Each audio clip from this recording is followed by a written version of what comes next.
Let's rock. All right. Just for the sake of the show, by the way. Yep. O-line, Benvenidos, motherfuckers! Fact number 2. The dose. Hey, man. Dos. So, look, dude, I was just telling the story. Pete Crow Armstrong got called up to the big leagues. Trey, I got to imagine, has probably seen these movies. I'm not positive with. But, so, his mother was the mother in Little Big League. Little Big League was a movie that was about the kid that took over the Minnesota Twins. Well, and then the other movie, of course, is Rookie of the Year. So the irony of, like, here's this number one prospect coming up, and this mom was actually somewhat this big league mom already. So I just think it was kind of a cool story. You know what? I love it. And, we're talking about Little Big League, and Trey's over there. He loves the movie, so he's all over everything you just said. He said, I heard it, and I love it. So that's awesome. All right, so the other thing, Thrill, as you and I have discussed earlier, let's get right into it. Yeah, let's run. Let's run with it. Yeah, and I'll recap a little bit for our audience who may not have seen what had happened, but George Kirby is a pitcher for the Seattle Mariners. He's a pretty damn good one, too. And the other night, he got taken out of the game. He was at 93 pitches after 6 innings. He apparently wanted to get taken out of the game. He wasn't taken out of the game. He was left in there for the next inning to surrender the go-ahead home run. Came out of the game then after that, was very disappointed. I'm sure this has happened to pitchers countless times, right? It's the game. And I'm sure there's guys who have gone back out to the mound, and they haven't been happy about going back out on the mound because they thought they were done. Somehow, there was a communication breakdown. But Kirby said after the game that he was not happy about being back in there. He said, quote unquote, there was a conversation that he was going to have, referring to a conversation with Scott Service.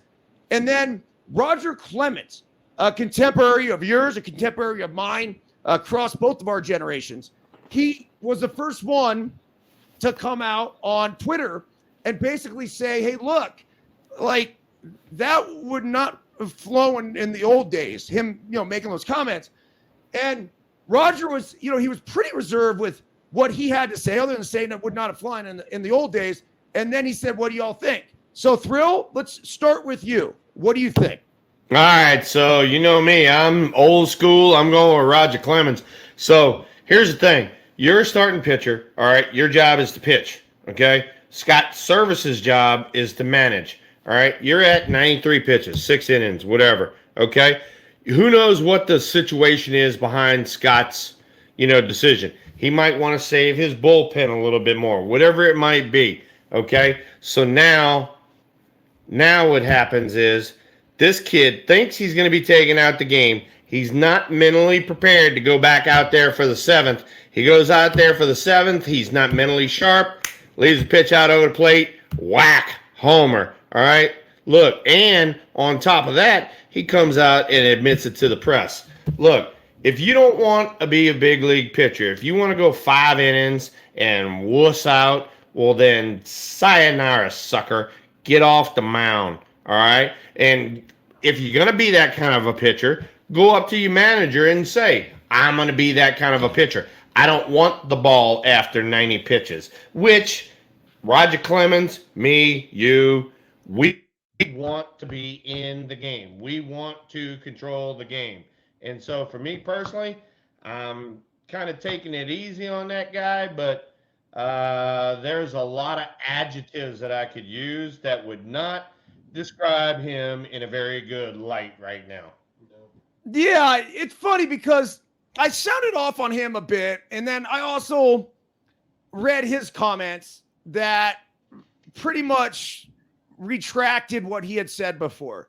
He said, usually I'm the guy that you would have to pry the ball out of his hand.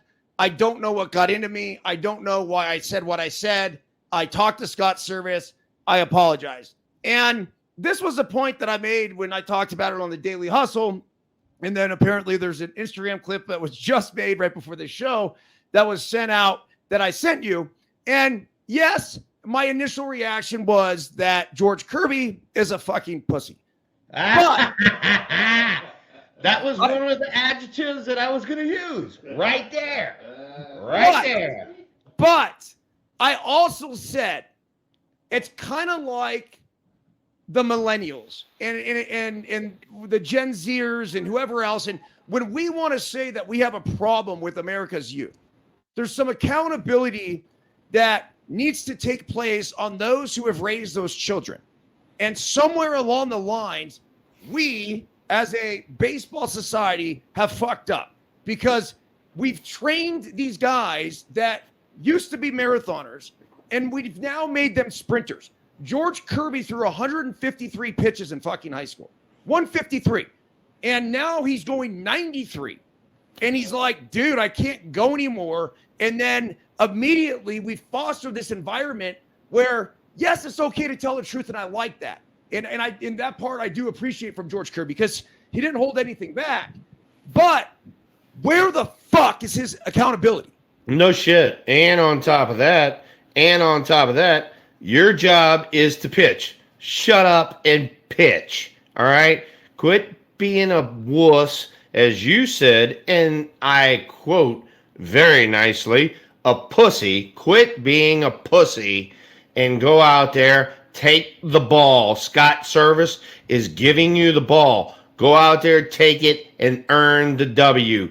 Go out there and nail the coffin shut instead of taking the attitude of, hey, look, I kind of did my job for like 6 innings. Now I turn it over to the bullpen. That's bullshit. It's your game. Go out there and earn it.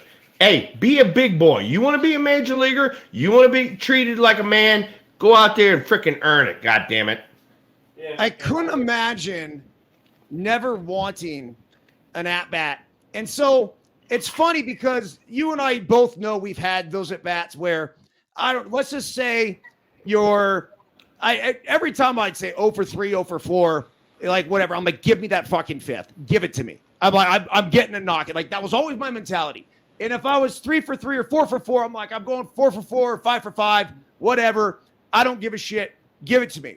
And I've also had those at-bats on the same token would be like, dude, if I don't get this at-bat, oh well sort of thing. Now, that all said, when I learned through the process of arbitration that you literally get paid for every single fucking at-bat that you have, it's worth $1. It's worth something, some amount. I'm like, dude, like 100%, like you want to fight for those at-bats. I fight for those fucking innings.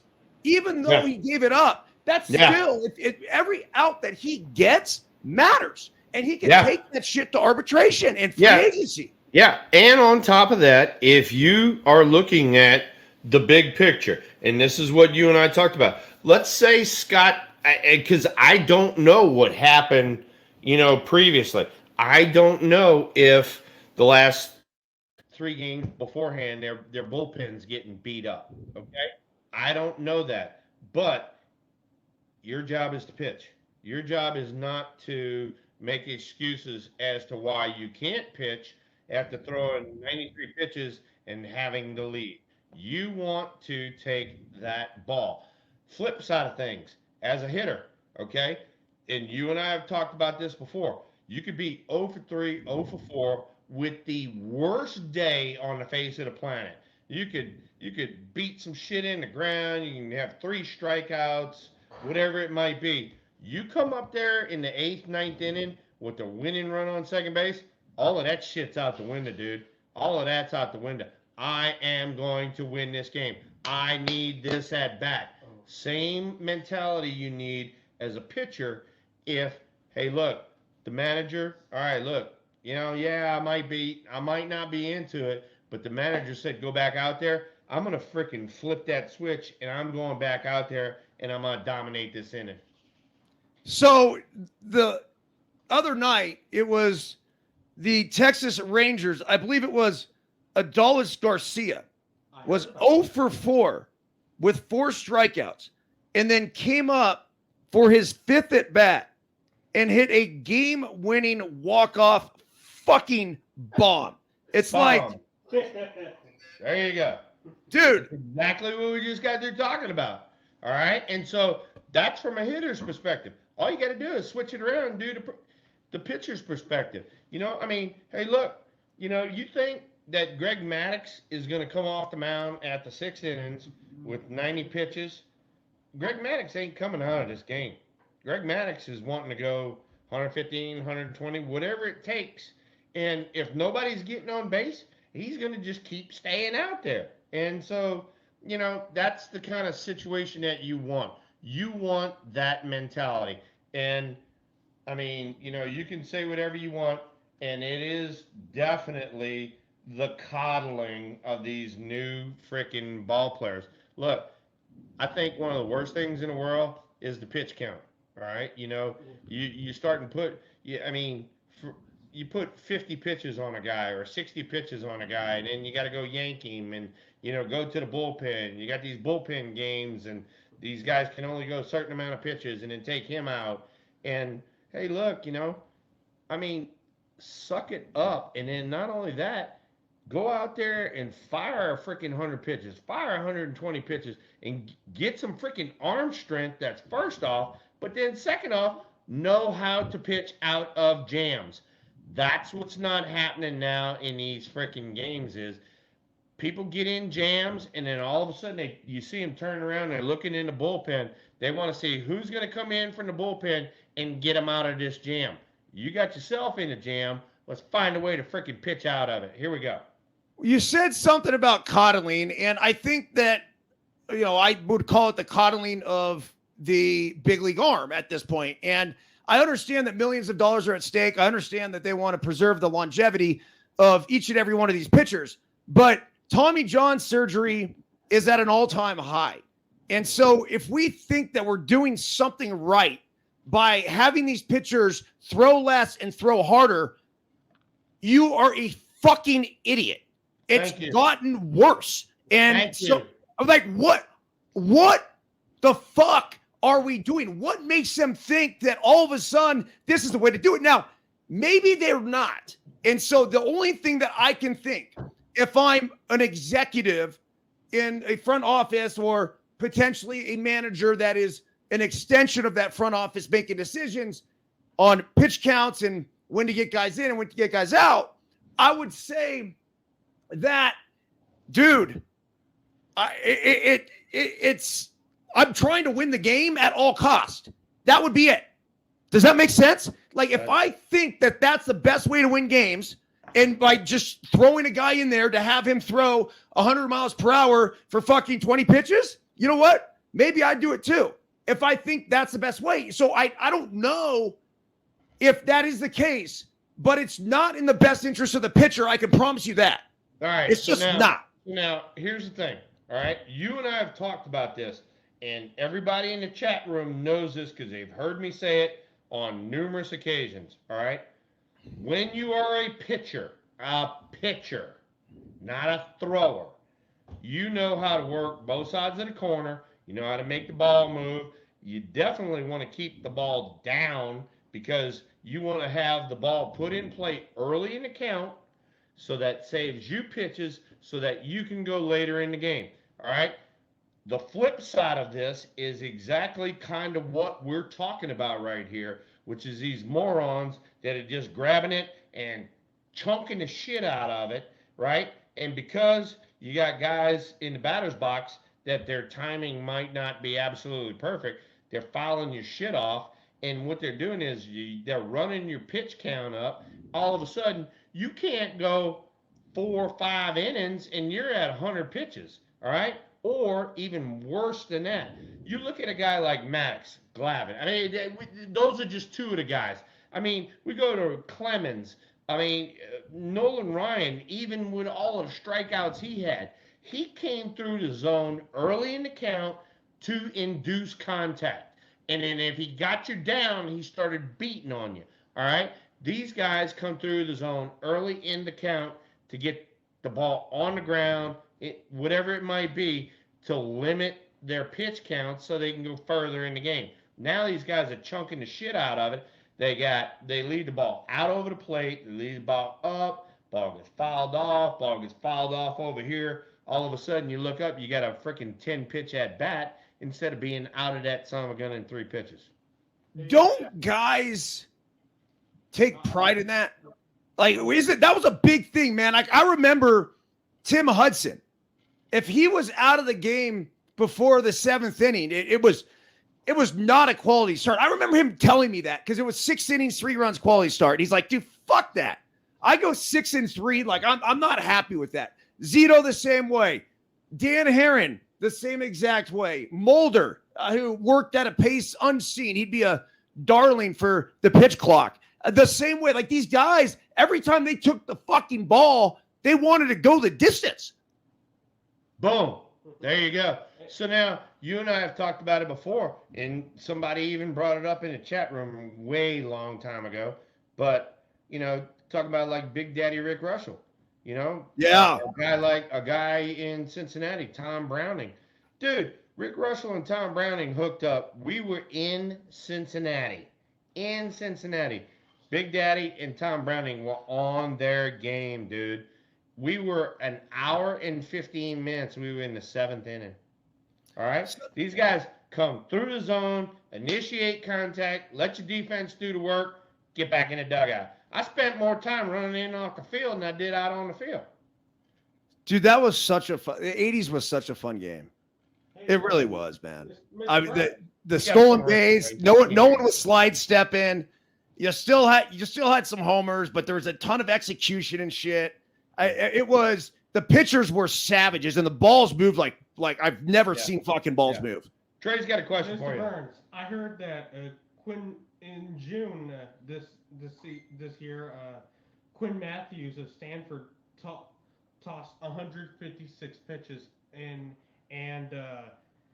16 strikeouts in a 9-inning game. 9-inning game. Yeah. So, so that's a kid in college. Nice job. Yes. Nice job. Yeah. That's a kid in college, that's throwing 150 pitches, and they're letting him go because he's dominating. He's got 16 punch outs, And so that's kind of where you and I are going with this is, look, I mean, you got to go with kind of the flow of the game too. It's like I'm not going to take a guy out. And this goes back to your boy that we're talking about, with Seattle. I'm not going to take you out when you have been doing a good job against the opposition. Now, granted, all right, look, I'm also going to have the bullpen up and ready in case you do run into a snag. But you keep getting me outs, dude, I'm leaving your ass out there. I'm stretching you out. I'm getting you some arm strength. And then you're going to be better for it for your next starts down the road, too. So I used to face Matt Cain a lot, and there's one specific time in spring training where I got 3 at-bats against Cain. And my first at-bat was fucking awesome, man. It was like one of those 12 to 15 pitch at-bats. I don't even remember how it ended. I think I might have lined out or something. But for the most part, we got the 3-2. And he just kept fucking pumping fastballs to me. And then in my second at-bat, dude, I'm not kidding you. I swear to you, he threw me like 8 straight sliders. Just an amazing at-bat. Again, I don't remember how it fucking finished. It maybe a punch-out. The next at-bat, all change-ups. Dude, it was one of the most impressive. And I'd love to run into him because I never had a chance to talk to him about it.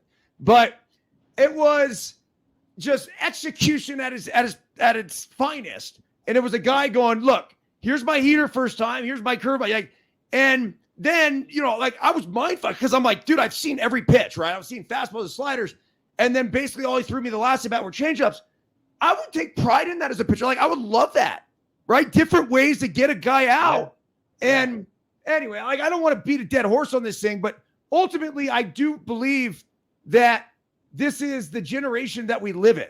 And I think the players are softer. The players are, from a mental standpoint, they've been coddled. Their arms have been coddled. And so when they get put in this vulnerable position, but then, that said, fuck, man, this kid's thrown 150 something pitches before too. So he's going the opposite way. Yeah. He's throwing 150 pitches. Just kid in college just threw 150 pitches. and why you making excuses coming out the game? Stay in the freaking game. All right. And then here's another thing. We talk about, me and you, we talk about, just old school mentality and all that sort of stuff. I never, ever, one time peeled out of the base path at second base to give the freaking second baseman or the shortstop a free look to first base. All right. No. Even if I'm out by a mile, I'm going into second base and I'm sliding. That way he's got some obstruction in front of him. All right. Now, I mean, these dudes are peeling off. They ain't even 30 foot down the line. They peel off, and the second baseman, he catches it and he turns around. He's like, "Oh, there's my target right there," and I'll fire that son of a gun on in there. All right. So these are the kind of things that kind of get up under my skin, and I've been really good about holding it in. But this is also one of the reasons why, I probably couldn't be a major league manager. I'm not that guy that's going to pat you on the back when you peel out of the second baseline. If you don't go your ass in there and you don't go your ass in there hard, I'm going to be on the front step. I'm going to be on that top step when you get in the dugout and go, you did not take care of not only the team, you didn't take care of that hitter behind you. He's busting his ass trying to get down to the first baseline and beat out the double play, and you peel off and give him a freaking free look to first base. Fuck that. So we revisited an old story last week about Greg Maddux and the glove. I think this would be a very opportune time to introduce our new followers of No Filter Network of Deuces Wild to what exactly happened when you took out Ozzie Smith in 1988. So it actually started from the game before. Vince Coleman kind of stole second, stole third. The Cardinals were up by a lot. It was a gentleman's agreement. We played behind the runner at first base. He stole second and he stole third because he was going for the stolen base title. And by the way, hello, Miss Tara Byrnes. How are you? Glad to see you in the chat room. Good to see you. Sorry you had to look at your husband's bare butt earlier, but you're good now. So now we go into the next game after he steals second, third, and Matt Williams and I are screaming at him. We're gonna hit you. We're gonna hit you. We don't hit him, right? So now the score is flip flopped the next day. We're up like 5-0 in the seventh or whatever, and we still haven't hit Vince Coleman from the day before. I'm pissed. And so I'm on first base, and I go, if there's a freaking ground ball, I'm going to get somebody. And the rule was, all right, for all you fucking rule-following bastards out there, all right, if you could touch second base with any part of your body, your hand, your leg, your head, whatever it was, you were completely safe, right? You're within the rules. Well, I could do that as I was going by second base, all right? And I made contact with Mr. Okendo, wound up out there damn near by shortstop, and somebody hit me on the ground. I jumped up, and Okendo was right in front of me. Ozzie was behind me. I didn't know it. And whammo, off we go. And I get Okendo in a headlock, and whop, I catch him with another, and I freaking opened him up. He's bleeding like all get out. And I tried to get him another one, and then all hell's breaking loose. Ozzie's running around behind me, hitting me in the back of the head with my helmet. My helmet's swinging around and all that. We get on the ground, all right? For all you people, and go out there and look at the video. The first person in on the bottom of the pile was Dusty Baker. He was our first base coach, right? And he saw all of this going down. And Dusty made a beeline out there. Dusty Baker was the first one on the ground with me. And then Ozzie's finally getting ready to hit me on top. And that's when Candy Maldonado, who was the hitter, he comes across, and he missed him with a punch, and he caught him with the forearm. And freaking down goes Ozzie, and then all hell breaks loose.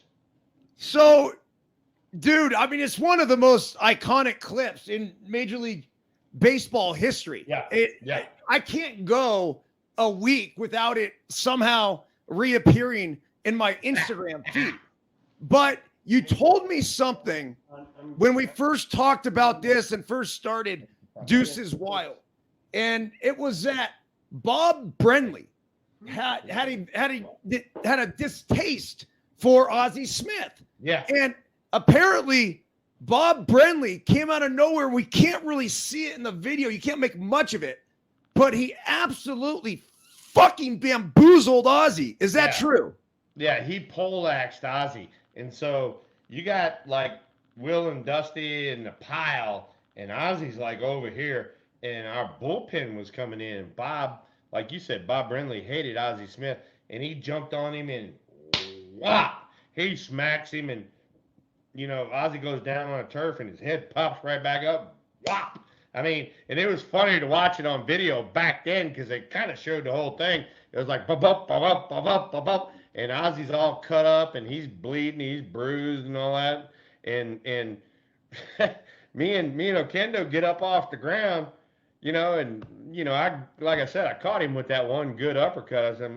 So he and I'm like, you all right? He's like, yeah. I said, we ain't getting back in this son of a bitch. And so we stayed out of it, right? And so I don't know how the hell it happened, but I get the freaking heave ho. I'm like, wait a second, I got hit when I was on the ground, So now I go up to the top of the tunnel and I'm all pissed off and I freaking want to rip my jersey off and all that sort of stuff.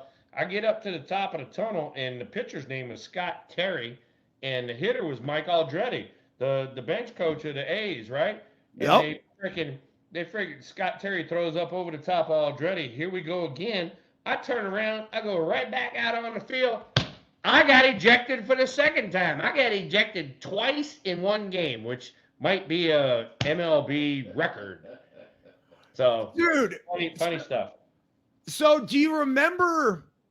Was there any suspension? Was there any fine? Hell no. All it was back then was a fine. It was $250 for an ejection. I had two of them, so I had $500. That was it. Go get them. And I played the next day. No problem. Go get them. What was the aftermath of that? Like the next time you ran into Ozzie Smith? Oh, I started talking shit. I'm on first base, and I couldn't even tell you. I mean, I couldn't even tell you when next time we played him. But I'm on first base, and I'm fucking yelling at Ozzie. I'm like, I'm coming to get you, motherfucker. I'm coming to get you. And he's like looking at me. And I'm like one of those numbers, and I don't know what the hell happened, but he knew that if there was a ground ball, he was going to be jumping his ass off somewhere because I was coming up in there. Dude, the way you guys in the 80s took out middle infielders, and this goes back to the 70s. Oh, that's freaking beautiful. It's just beautiful. Yeah, it was art, man. It really was. Hal McRae. So we haven't talked about this in a while, but everybody in the chat room, especially you, Luker, go in and freaking Google Hal McRae takeout slides. Hysterical. I'm talking about like he goes in there like standing up and forearms people and he barrel rolls them. Check out what he did Willie Randolph at second base. He annihilated Willie Randolph at second base. But one of the things that we do is, and this is cheating 101, is, if a guy came across the bag and you could like reach up and grab him, you could freaking yank his ass down to the ground. And so I remember like it was yesterday, freaking I'm coming in there and it's Roberto Alomar. And he's either going to go across the bag or he's going to go behind the bag, one or the other. And I just took my bets that he's coming across the bag. Sure enough, he comes across the bag, and I freaking reached up and I grabbed him, and boom, just freaking drug his ass to the ground. He gets up and he's yelling at the umpire. He's like, he grabbed me. And the umpire's like, I didn't see it. Too bad.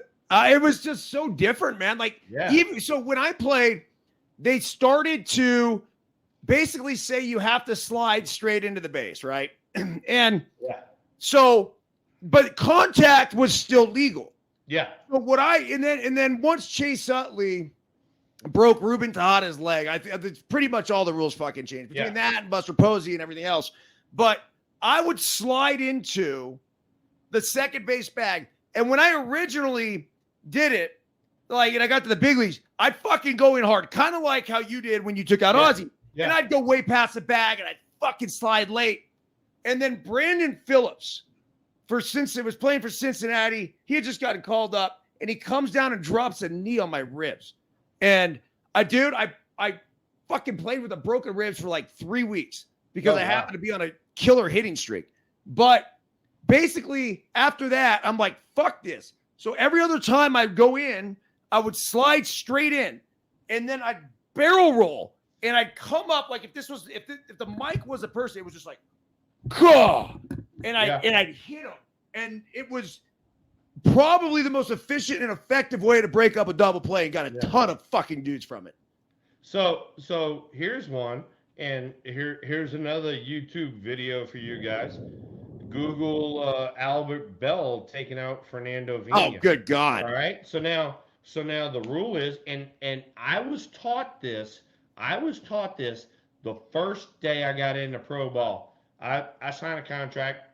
I go to Fresno, and Wendell Kim comes up to me, and who's my manager, and he goes, look, we pride ourselves in breaking up double plays. I'm like, good. I said, fuck yeah, we do, Wendell. Yeah, I'm on board, And he goes, look, you know how the second baseman catches a double play ball, and he comes in and tags you, and then throws to first, and I go, yeah. He goes, if he comes into the line,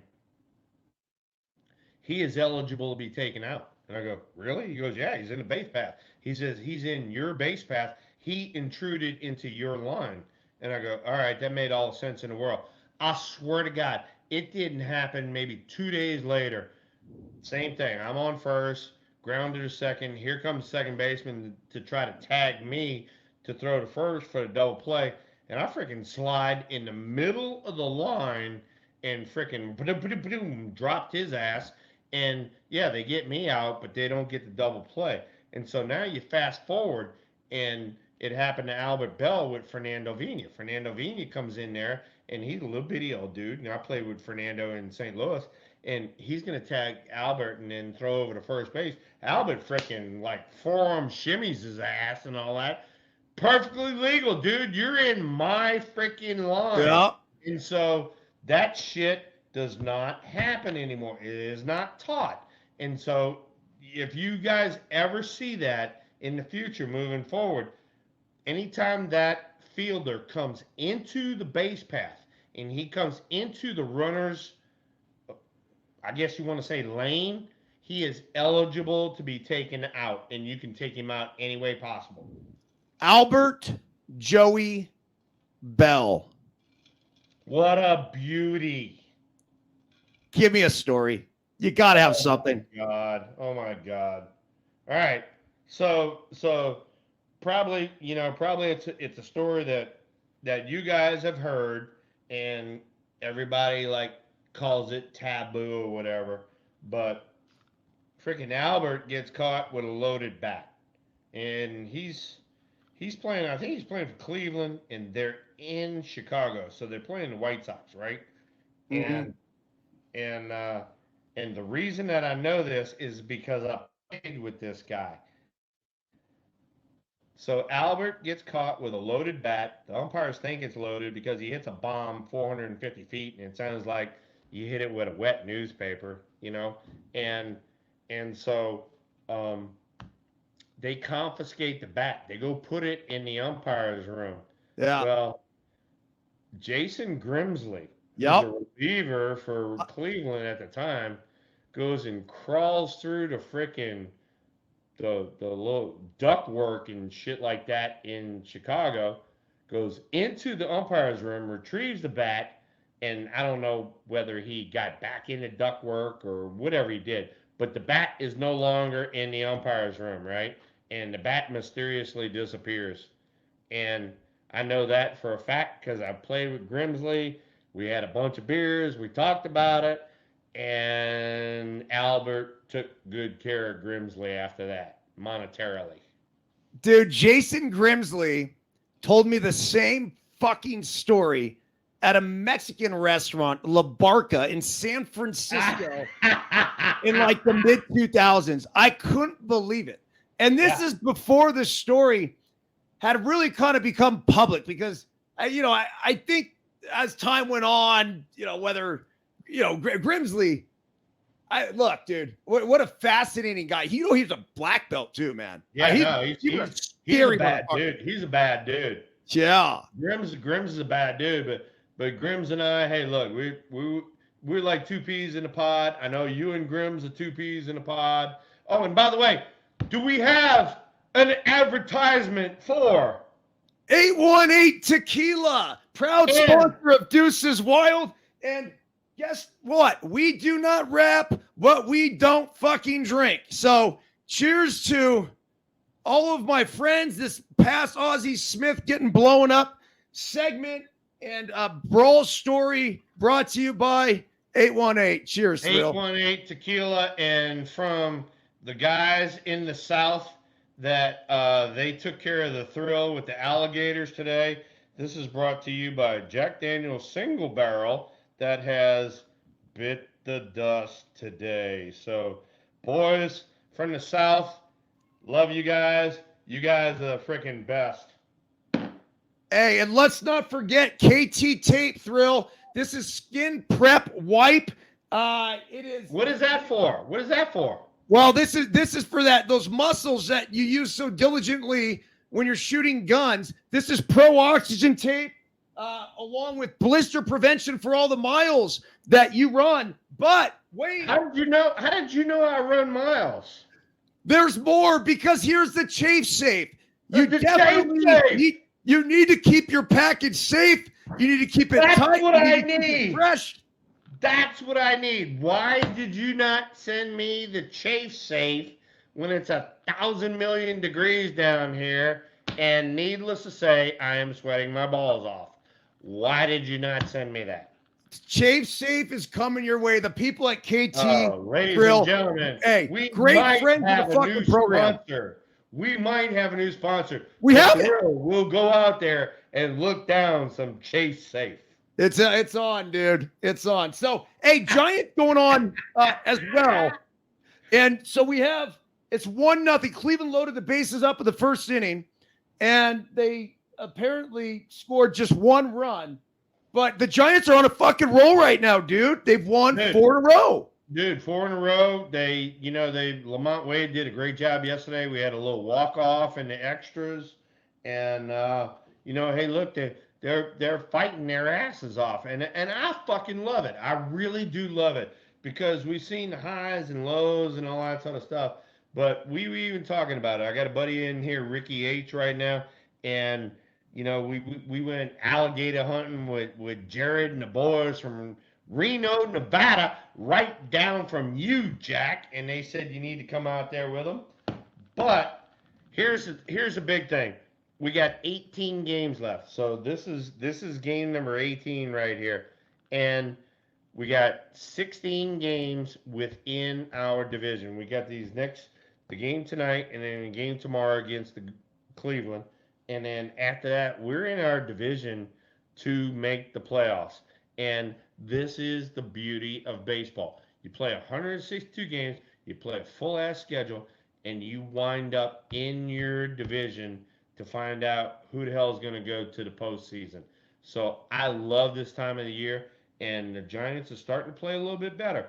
They're a game and a half out of the third place in the wild card. It's them, the Marlins, and Cincinnati's 2 back. So it's those 3 teams that are vying for that third spot. And who's in front of them? Their division foe, Arizona Diamondbacks, who they're going to have here in the next, days or so. Okay, well, so let's look at this, because the Diamondbacks are right there. They're definitely. Hey, wait a second. Wait, before we get going here, your darling bride, who had to look at your naked ass earlier, says that supper is ready.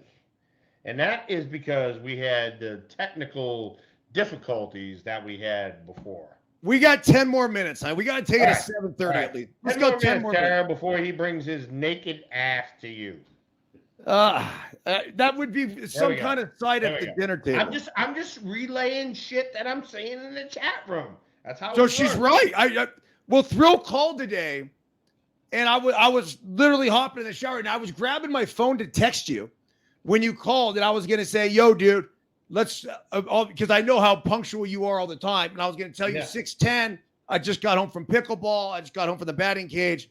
Let's roll. And at the time, I was butt ass naked, and so Tara happened to walk in the room at the same time, and it's kind of like, "Who are you talking to?" And who you're talking to, and I can hear her laughing in the background, and I'm like, "What's going on?" You're like, "Dude, I'm freaking stark ass naked, and Tara's laughing at my ass." And I said, "Oh yeah, she's laughing at your little muscular ass because you've been freaking running all over the place here lately." I actually had some KT tape on, and the sicko, I had it on my hamstring, and she wanted to fucking rip it off, man. I feel like she takes great joy in it coming off. Hey, you got some carne asada, some Caesar salad, and some sort of quesadilla. So that's what you got to look forward to for dinner tonight. That sounds absolutely delicious. Yeah, okay, so be ready to go. Let's get into the schedule. Did she not rip the KT tape off of you? No, she started to, and I just fucking stopped her. I'm like, no, like dude, because she's like, oh, I'm gonna do it. I'm like, just rip it. You wanted to touch your ass. That's all it is. It's okay. I mean, see, I'm making it real here. She grabs my ass all the time. As a matter of fact, it's actually as I get older too. I don't know why. Like I'm walking down, I'm walking in the kitchen, and like all of a sudden, and the other thing is, dude, she's going for an oil check too. Like it's not just she's just grabbing it, like she's digging in there. I'm like, wow, fuck. Freaking love you guys. This is why we do this shit. You guys are freaking beauties. Yeah, she's a beauty, that's for sure. Oh God, you got you a good one. I got me a good one, and dude, we're having a freaking ball. Hey man, so the Colorado Rockies are next, and it's San Francisco goes to Colorado. Yeah, and then they just got through sweeping them at San Francisco. They played extremely well. So I'm keeping my fingers crossed that they do a good job against Cleveland here. This game and the next game, but then this going into Colorado is a definite. We got a balls to the wall. We have to win this series without a shadow of a doubt. We cannot let our guard down because then after that we got Arizona, San Diego, and LA for 7 to end the season. So LA, let me take a look, but they've cooled off a little bit.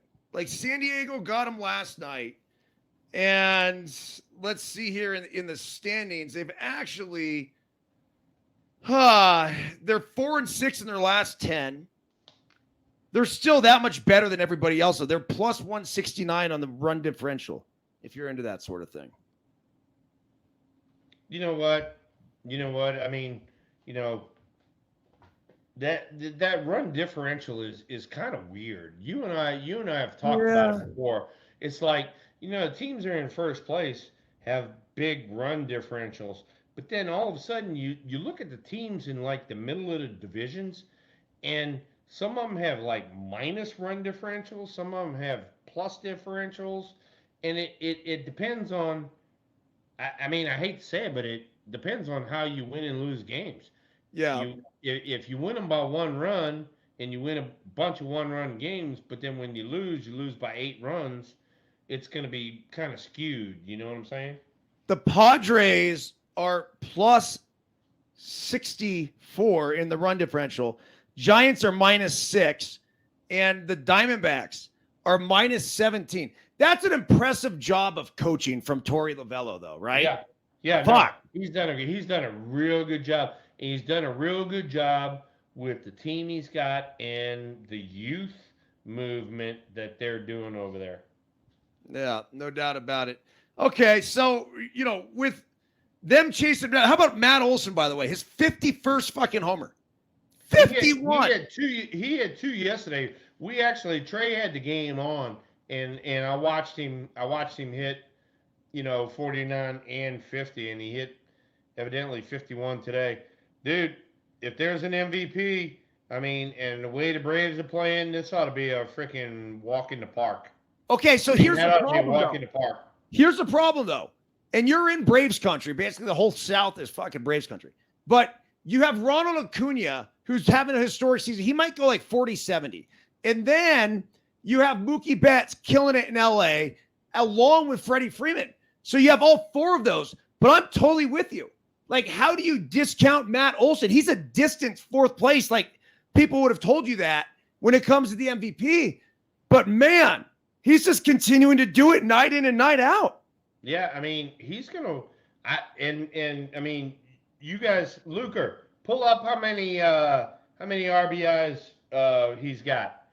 But I mean, he's got 51 dongs, and he's gonna wind up with probably 125, 130 ribbies. I mean, that's just right there. That's just a walk away MVP. Look, and the reason that I'm saying that is because they got their own Cy Young type of shit. And look, Mookie's having a great year, but he's a leadoff guy. All right, he's a leadoff hitter. Freddie has 50 something doubles, and he's breaking the world record in doubles. All right, but in Acuna, look, he's another leadoff guy. You want the guys in the middle of the order that are going to pound the ball and be the big dog. He's the big dog. He's the MVP. I mean, look at Kevin Mitchell in '89. I Yeah. mean, hey, look. I had some freaking awesome stats in '89. It didn't pale in comparison to him. He gets the MVP. Olsen gets my nod for MVP. Dude, did you guys realize that you were going head to head for that MVP award? Yeah, we knew it. Yeah, we knew it.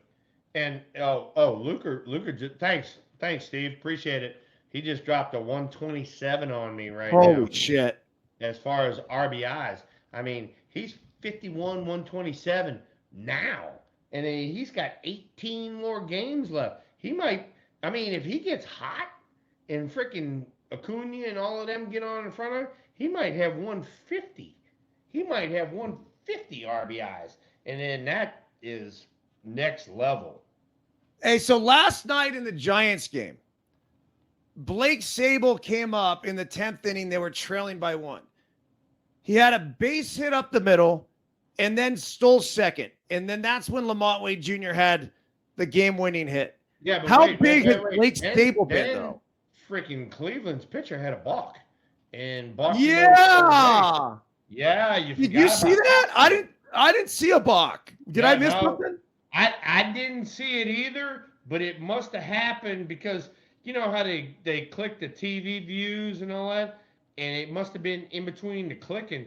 I didn't see it, but like the home plate umpire and the second base umpire are like balk, and so that put the runner in scoring position for Lamont, and he got the base knock. I always thought the balk was fucking stupid where like you're here and there's like a little twitch or something.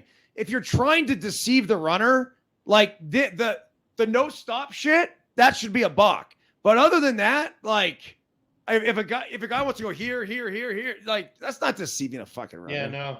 And that's the thing that they're doing now. They're saying that it is not his normal pitching motion. So if he stops here, he should stop here all the time, and if he stops here, it's a balk.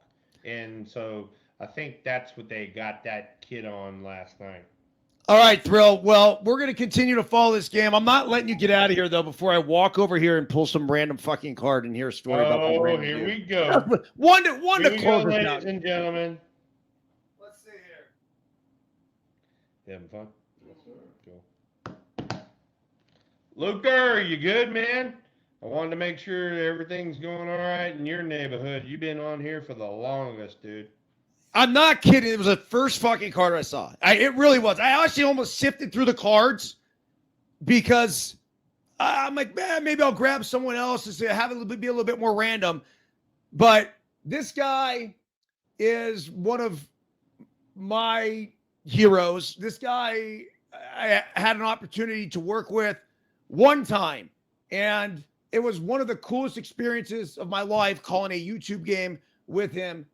He needs no introduction amongst Giants fans. I know he's one of your best friends, the man, the myth, the fucking legend, Mike. Oh my God, Mike Krukow, ladies and gentlemen, 1986 All-Star, 1986 20-game winner, a guy that will always take the baseball and partners with Dwayne Kuiper and is the best duo announcing baseball games in the major leagues. That's, I mean, Ever. I could go on and on and on. That's, Daddy Mike to me, Uncle Will to all of his kids, and that's about. I cannot heap more praise onto that man than what I've already done and will continue to do. He had 245 innings pitched in 1986. He won 20 games, as you just referenced. He was 20-9. Let's see here. He struck out 178. So what did he do? He pitched a fucking contact. He went right after guys. What did we talk about earlier with our little 6-inning I want to bail pussy? Yeah, man. So of all the times that you've spent with Krukow, he spoke at your jersey retirement ceremony. The story that he tells about you in your first home run is one of the best I've heard. It's just how green you were and raw rookie, and it's just like, and after you took Nolan Ryan deep, and basically Krukow sitting there like, who the fuck does this guy think he is? Yeah, and like I'm in there and freaking high fiving like I'm supposed to be there, and everybody's like, who the fuck takes Nolan out of center in the Astrodome in their first at bat? They're all like, what the shit is going on with this guy? The energy you brought, though, man. There's a phrase that I say every single morning on Deuces, on the Daily Hustle. It's if you're juiceful, you're useful. If you're juiceless, you're fucking useless. And that's what he talked about. And that's what you sense from Mike, right? Like that's the juice that him and Dwayne bring. Yeah. And it's a different thing than what we have, than what we do.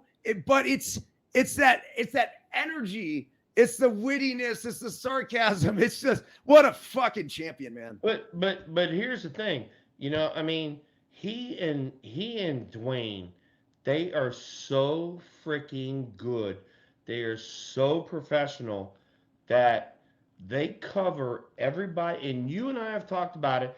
Everybody in the chat room knows this. They have covered everybody's asses for the last 20-something years. All right, where there's a lot of people that should have been called out, like you and I are calling them out tonight. They should have been called out, and instead, Kruk and Kipe always take the freaking high ground, and they freaking take care of the boys, and the boys love them to death, and that's why they're my guys. I love them. That's my daddy Mike, my uncle Dwayne, and I mean, till this day, I will never say a bad word about them because they cover everybody else's asses that don't need to be covered. I've also met multiple of Krukow's kids, and they're all fucking great. He's got a bunch of them. I don't know how many, and I think some of them live in Reno. I know, Mike did at a time. A bunch of them live in Reno, right there with you. Yeah. So it's so cool. So just some love for Mike Krukow, and on a show thrill that I think is very obviously authentic, raw, real. It's no filter. Deuces are fucking wild here. But at the same time, I think, even though they don't get to say the shit that we get to say, you can just feel it from them. There they are behind you. Oh, shit, they just showed them behind you. Like for 2 seconds, they had Kruk and Kaipa in behind you. How great is that? But That's awesome. It's almost like their silence speaks so loud that they don't even have to fucking say it. So all right, I got one for you. All right. So this is vintage Kruk and Kite. Okay. So I'm up there. I walk up there. I hug Dwayne. I give Mike my big hug, and we got a secret handshake that we do, right? And so I'm up there, and I said, can I hang? And they're like, yeah, just hang. We want to talk to you in between innings. I'm like, all right. So I'm up there, and all of a sudden, Kruk looks at Kipe, and he goes, hey, go with me on this. And they hit that. There's a button, mute button, yeah, hit on the box, yeah. right, where the audience can't hear what's going on, right? It's called a cough or whatever. And so anyway, so Kruk goes, hey, go with me on this, and he looks at Kite, right, and he goes, well, here comes Bob, and Bob took his batting gloves out of his back pocket. And now his back pocket's hanging out, and in baseball we call that an elephant ear. And so then Dwayne takes over, and he's like, well, yeah, back in the day, the elephant ear used to symbolize this and this and this. They literally went on for 3 freaking innings talking about a freaking elephant ear that they just made up on the fly. I mean, made up on the fly. And that's what I love about them. I mean, they are such freaking beauties that they can take something and run with it, and the other one trusts the other one. Yeah. And so that's why I tell them, and so Ricky's sitting over here. Ricky's one of my partners over here, and he's talking about, Kruko saying, well, when you were a rookie, you went out to the mound and you said something to Kruko about, hey, you need to get out of this inning, otherwise we're not going to win this game. And I go, I didn't say a fucking word like that. I go, I was a rookie. I was told to keep my mouth shut, and Kruko and frickin' Uncle Dwayne, ran with this story. They embellished it. And he goes, really? I go, yeah, he embellished the shit out of it. And I go, and that's like the elephant ear story. And dude, they are the best. They are the fucking best. And no matter what happens, I will back them up before I'll back anybody else up. Dude, I love it, man. And the whole point with that, if a lot of the people obviously watching the stream or who are going to listen on the podcast later, when you broadcast and you do this shit for a living and you're doing what they're doing for 100 and something games a year, right? They want to be fucking entertained. And if they're not entertained, they're going to figure out a way to entertain themselves. As a matter of fact, Thrill, the other night, I got a call from Luis Gonzalez. And he goes, Burnsy. Like Gonzo from the Diamondbacks? Yeah, really? Exactly. So he goes, Burnsy. He goes, I need a favor. I go, yeah, what's up? He goes, I need 2 tickets to the Savannah Bananas game for a buddy of mine. I go, okay. I said, I got you. I go, what are you up to? He goes, I'm at Dodger Stadium. I'm calling the game tonight. I go, okay. I said, if you come up with a way to figure out how to say buttery biscuit in the next half inning, you can have 2 Savannah Banana tickets. Buttery biscuits. So Clayton Kershaw was on the mound, and he throws like a 1-1 slider. And Gonzo goes, well, there's the buttery biscuit right there. it was fucking gold. To the Savannah Banana tickets, ladies and gentlemen. Immediately, I got the text from Gonzo, and he's like, "Did you hear? Did you hear?" And I'm putting crying emojis, like laughing. Yeah, well, dude. That's what life's about, man. That's what broadcasting's about. It's about having fun, putting a smile on your face, not taking yourself too serious. Dude, really, really cool. Dude, and then so to take that a step further, that's why this fucking platform is so fucking great. It's cool. I mean, no shit. Yeah. No Yeah. shit. I mean, we are able to get in here, cut up. You know, you let Trey on, Tara comes on, Biscuit comes on. You know, I got my buddy Ricky over here listening, and you know, then we got everybody in a chat room, and that's why this platform is so freaking great. And shit like this needs to expand. So We are. everybody in the goddamn chat room, tell your friends and bring them bastards on too. Agreed, dude. Well, we're now reaching fucking millions a week, man, through social. So that's really cool. And look, everybody comes up to me now, and it's because of you, and it's because of your partners and all that stuff. Joe Manueli and Leslie Short and everybody, you know. Henry, but you know, I mean, you know, now they're doing the TikToks, and people come up to me and go, "Freaking Thrill, I checked out your TikToks, and your TikToks, you and Burns these TikToks," and I'm like, I don't have any idea what the fuck you're talking about, but we're having some fun doing the podcast, man. They're damn right, dude. And that's the only thing that fucking matters. All right, Tara's gonna castrate me. So before she does, I'm getting downstairs. No. Don't let her castrate you. Let her check out your nice culo and go from there. All right, bro. To you, Trey, Ricky, you guys fucking thanks for coming. Sorry about the technical difficulties earlier. Dude, it was freaking awesome. I mean, you know, Ricky's had a ball. He's been laughing his ass off.